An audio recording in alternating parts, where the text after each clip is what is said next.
Welcome to Carnegie UK Trust Rural Programme. The Trust has had a long association with rural communities right across the whole of the UK and Ireland for the best part of 90 years.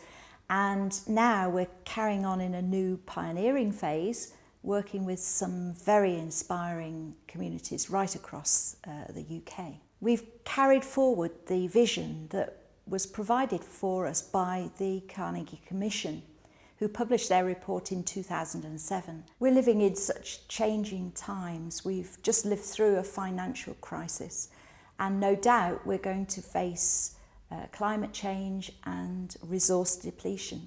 And we want to equip rural communities in the very best way to cope with these changes. There are three principles that guide our work. They're very straightforward.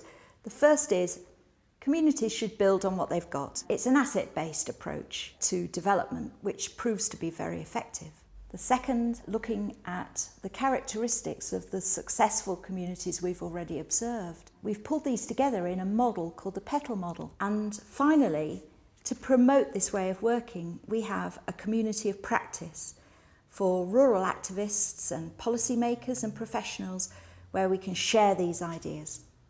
Hello, my name is Nick Wilding and I am working with Carnegie UK Trust Rural Programme facilitating the Community of Practice. The Community of Practice is really a chance for Carnegie to show how a new style of philanthropy can work in this century. What we're especially doing is creating events the likes of which you may not have experienced before. We measure the success of our events by the level of the buzz in the room, by the quality of the field trips. It's all about bringing people together in an environment where they're just able to get on with learning from each other and supporting each other. We think that's really valuable work and we'd like to invite you to come along with us.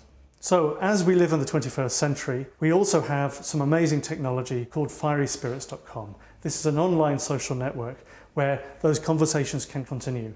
We also have films, we have blogs, we have people posting pictures and some very, very hard-edged content, which we think is leading the way in rural development in Britain, in Ireland, and beyond.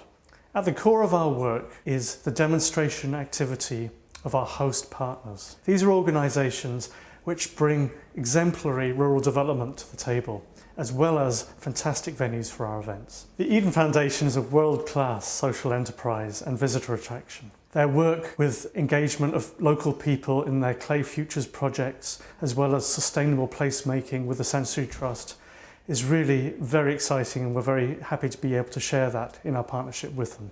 Tipperary Institute in Thurles, Ireland, is working on encouraging people to participate in area planning, both locally and also much more widely in Tipperary. They work with farmers, they work with local communities, and their specialism in rural sustainability and resilience is building on many great strengths they've had over the years. The Falkland Centre for Stewardship is specialising in bringing the idea of stewardship to a wider and wider audience over the next few years. They're doing this through some very high profile and interesting projects, one of which, the One Planet Food Project, building on Fife Diet programme where people were eating food from within the region of Fife for a year, is really promising. And that is just one of a whole number of events and areas of activity that Falkland Centre for Stewardship will bring to the community practice over years to come. The Centre for Alternative Technology in Mid Wales was founded in 1973 and they're going from strength to strength.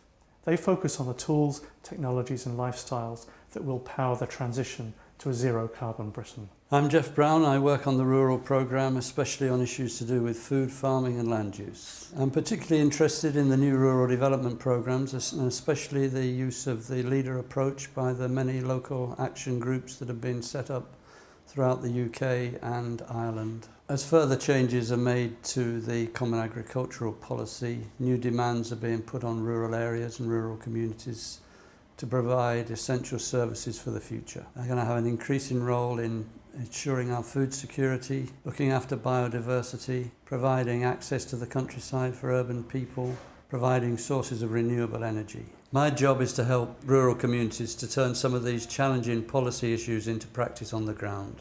Hi, I'm Kirsty. I'm the coordinator for the Rural Programme. I joined Carnegie in 2005 and I've helped Kate support the Commission for Rural Community Development. I've also helped her run the Rural Action Research Programme, which was co-funded by the Big Lottery. We have worked with over 40 different partners from across the UK and Ireland, and this work completes in 2009.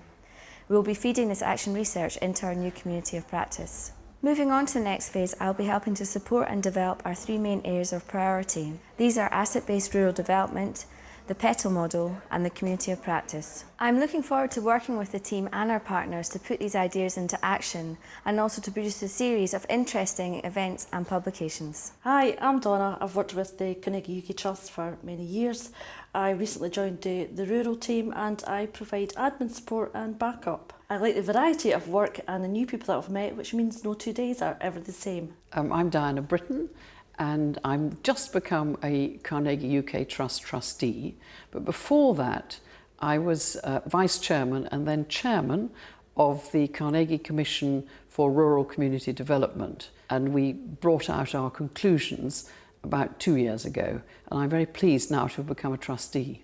Probably 10 years ago, rural issues, and certainly the issues of sustainability, climate change, assets, land use, were much less known about and certainly much less politically important than I think they are today. Carnegie, having really been one of the leading trusts in the area of looking at rural issues, is in a fantastically good position to take all the issues forward together with government, local government, grassroots activists, people who have been very much engaged in the rural area. And I think that Carnegie has a real opportunity to be at the forefront of the whole issue about rural community development and how the rural communities contribute to the overall life of the United Kingdom.